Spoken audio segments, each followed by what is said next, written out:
Hello students, today we are going to do question number 2, 7th, 8th and 9th part, and the previous 6 parts we already done in 2 videos that you can refer and you can watch. Now we'll do 7th, 8th and 9th part in this video. This is our exercise 13.2, chapter number 13, exponents and power 7th max. So let's begin question 2 ka 7th part. What is 7th one? See 7th one, 2 raised to power 0. 7th part we are doing 2 raised to power 0 into 3 raised to power 0 into 4 raised to power 0, and we know any number raised to the power 0 is 1. 1 into 1 into 1. Which law? हमने कौन सा law लगाया? Any number raised to power 0 is 1. 1 ones are 1, 1 ones are 1. That means final answer is 1 only. So easy we have did this question. और अब करते हैं 8th part. See the 8th part देख लीजिए. 3 raised to power 0 plus 2 raised to power 0 into 5 raised to power 0. So once again, any number raised to power 0 is 1. Any number raised to power 0 is 1. Or any number raised to power 0 is again 1. 5 raised to power 0, 1. Sorry, 0 नहीं आएगा यहाँ पे.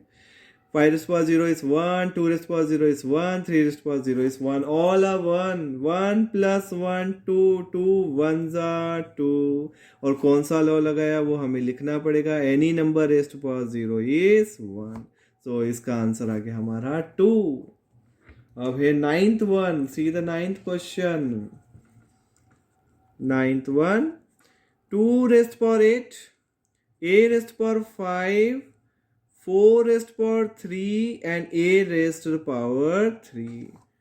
First thing and foremost thing, जो सबसे पहली चीज है वो ये है कि आपको जितने भी कंपोजिट नंबर दिखते हैं उनको सबसे पहले आप प्राइम के पावर्स में एक्सप्रेस कर लीजिए. जैसे ये 4 है, देखिए 2 प्राइम है, a तो वेरिएबल है, कोई प्रॉब्लम नहीं है, a वेरिएबल है, मगर 4 आपका कंपोजिट नंबर है. तो first of all we have to convert 4 को हमें प्राइम की पावर में लाना है. तो 2 की पावर 8, a की पावर 5. अब 4 को क्या लिखते हैं? 4 का मतलब 2 का स्क्वायर. 4 को हमने लिख दिया 2 इंटू 2, 2 का स्क्वायर. और ऊपर जो पावर चल रही है वो 3 एज इट इज चल रही है, हमने ऊपर चेंज नहीं किया. 3 जो है चल रहा है इसका ऊपर चल रहा है. 4 की पावर 3 थी तो 2 का स्क्वायर की पावर भी 3 हो गई. और a रेज़ टू पावर 3 भी एज इट चल रहा है, उसमें हमने कोई चेंज नहीं किया है. बस हमने 4 की जगह 2 का स्क्वायर लिखा है. अब इसके आगे देखिए 2 raised to power 8 as it is, a raised to power 5 as it is. अब ये हो गया पावर से पावर मल्टीप्लाई होती है, लॉ है तो पावर से पावर मल्टीप्लाई करते हैं. 2 3 जा 6 हो गया और a की पावर 3 हो गया. हमने कौन सा लॉ लगाया? एवरी टाइम राइट लॉ लिखने से आपको याद भी हो जाएंगे. a की पावर m होल की पावर m. पावर से पावर हम हमेशा मल्टीप्लाई करते हैं, m इंटू n मल्टीप्लाई करते हैं. ये लॉ लगाया हमने. अब आप देखिए ये बेस सेम है, डिवाइड में पावर माइनस करनी है. बेस सेम है, डिवाइड में पावर को हमने माइनस करनी है. So 2 raise to the power 8 minus 6 और a raise to the power 5 minus 3. कौन सा लॉ लगाया? a की power m divided by a की पावर n. डिवाइड में अगर बेस सेम हो तो पावर को हम सब्ट्रैक्ट कर देते हैं. This is the law we are applying.